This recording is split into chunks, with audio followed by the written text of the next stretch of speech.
Hacia los años 1700, en otros tiempos, donde esta tierra era otro Chile, el diablo andaba suelto por los campos que tanto entonces como hoy está lleno de fantasmas, brujas, duendes, monstruos e historias que desdibujan esta realidad con el más allá.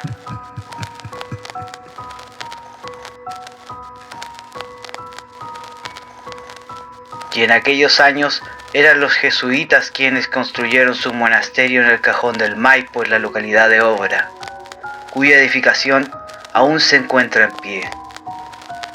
Fueron ellos también quienes acumularon grandes fortunas y poder gracias a las ofrendas de los fieles, ya sea en gratitud o por favores concedidos. Enseñaron además a los naturales e indígenas de la zona a leer y a pensar por sí mismos, hábito poco conveniente para la corona española, alertada por los virreinatos de la época. Tanto así que en 1767 dicen que la corona española los expulsó de América, comenzando así un éxodo masivo de los miembros de esta orden, abandonando sus lugares santos y teniendo que escapar. Escaparon por un túnel que iba desde el monasterio hasta el río Maipo, y desde allí huyeron por la ladera, con la intención de llegar al cajón del río Yeso, para pasar por el paso de Piuquenes hasta Argentina, para al fin embarcarse hasta Europa a través del Atlántico.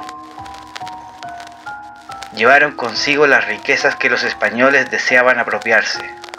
Cuentan que eran baúles repletos de oro y plata y muchos libros. Huyeron en grupos, pues era bien sabido que los jesuitas huían con sus tesoros, y esa zona estaba repleta de ladrones y forajidos tentados con la posibilidad de hacerse fácilmente de un suculento botín a costa de algún indefenso monje. Por esa razón fue que los monjes se dividieron en grupos para despistar a los posibles asaltantes. Fue así que uno de ellos decidió dejar que se adelantaran sus compañeros a la localidad de Cabeza de Ternera, San Alfonso, para así descansar un momento. En esos años no existía el túnel Tinoco, por lo que el camino era cuesta arriba, entre las piedras y los arbustos, mirando desde las alturas entre las rocas al río. Y fue así que el monje emprendió camino cuesta arriba, cargando con su mayor tesoro, una colección de libros, subiendo en solitario el cerro en mitad de la noche. Pero en la oscuridad acechaban unos forajidos dispuestos a todo, con tal de hacerse con un poco de esas riquezas que tanto atesoraban los monjes. Y fue así que lo emboscaron, pensando que en el saco traía oro, plata o algo de valor. Sin mediar palabra alguna, lo encararon. El monje bajó el saco e intentó correr, pero el cansancio y el peso de su tesoro lo arrojó de rodillas al suelo. Los hombres se le acercaban y le apuntaban con su puñal. El monje se aferró a su saco y con voz temblorosa les decía que solo eran libros, pero que esa era la mayor riqueza que podían tener hombres como ellos.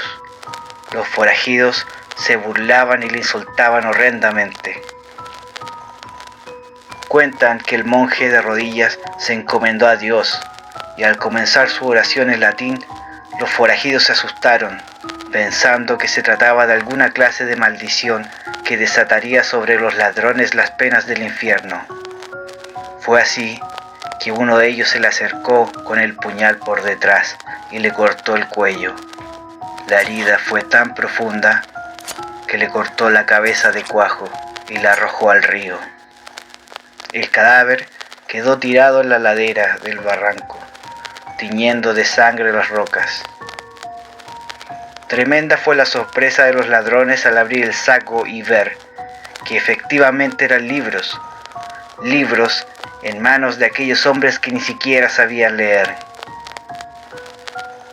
Los ladrones huyeron del lugar dejando todo abandonado. Los libros que el monje murió defendiendo quedaron tirados por allí cerca del cadáver, el cual se secó al sol sin que nadie lo reclamara, pues los compañeros del monje, conscientes de los peligros, siguieron su camino. Cuenta la leyenda que algunas noches se puede ver al cura sin cabeza que perdió la vida defendiendo su tesoro. Cuentan que a veces se le puede ver en la última vuelta del túnel Tinoco, levantando las manos como saludando a quienes pasan por allí. El lugar lo han bautizado como la vuelta del cura. Es esa alma en pena que se ha quedado para cuidar los libros que buscaban hacer del ser humano un libre pensador.